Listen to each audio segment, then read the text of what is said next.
இன்றே டவுன்லோட் செய்து உங்கள் ஃபேவரட் ஷோக்களை என்ஜாய் பண்ணுங்க. சிவா, போதும்.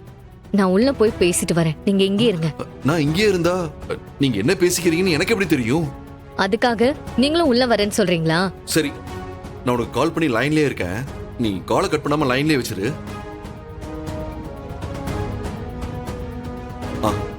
அட்டன் பண்ணு. அட அட்டன் பண்ணு. நான் லைன்லயே இருக்கேன், நீ போ.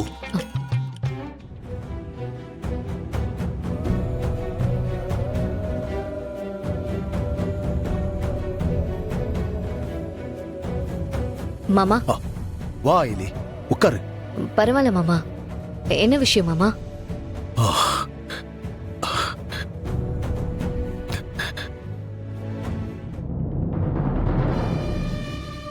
சொல்லுங்க மாமா, என்ன விஷயம்? நீ இங்க வந்தது சிவாவுக்கு தெரியுமா? தெரியாது மாமா.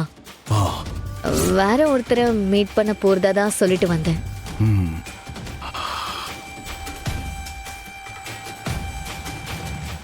இலி, சிவா சம்பந்தமா நான் உன்கிட்ட கொஞ்சம் மனசு விட்டு பேசலான் இருக்கேன். இதை நான் வீட்டுல இருக்கும்போது பேச முடியாதுமா. அதனாலதான் உன்னை இங்க வர சொன்னேன். சிவாவோட அம்மா சங்கரைய நானும் காதலிச்சது அம்மா கல்யாணம் பண்ணிக்கிட்டோம். ஆனா விதி எங்களை ஒன்னா வாழ விடல. என்னென்னமோ நடந்துருச்சுமா.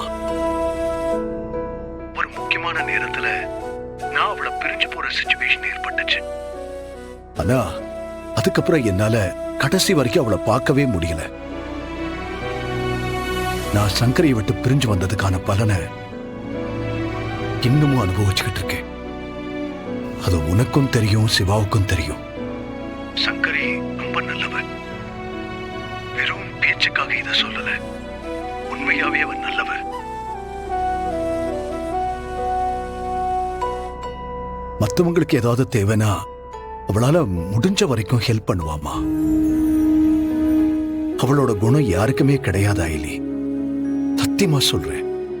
என் லைஃப்ல இப்போ வரைக்கும் அவளை மாதிரி நான் யாரையுமே பார்த்ததில்லை. அவளை நான் காதலிச்சு கல்யாணம் பண்ணிக்கிட்டத கடவுள் எனக்கு கொடுத்த வரமாதான் பார்த்தேன். ஆனா அந்த வரம் ரொம்ப நாளைக்கு இருக்காதுன்னு நான் நினைச்சு கூட பார்க்கலம்மா. நானும் சங்கரியும் எங்களோட எதிர்காலத்தை பத்தி என்னென்னமோ கனவு கண்டு வச்சிருந்தோமா. ஆனா அது அத்தனையும் சத்தியமா சொல்றேன் ஐலி, என்னைக்கு நான் சங்கரிய பிரிஞ்சு வந்தேனோ அன்னையிலிருந்தே நான் நடப்பிணமா தான் வாழ்ந்துகிட்டு இருக்கேன். ஆனா இத்தனை வருஷத்துக்கு அப்புறம் நான் சிவாவை பார்த்ததும் ஏதோ என்கிட்ட இருந்து போன உயிர் திரும்பி வந்த மாதிரி இருந்துச்சுமா.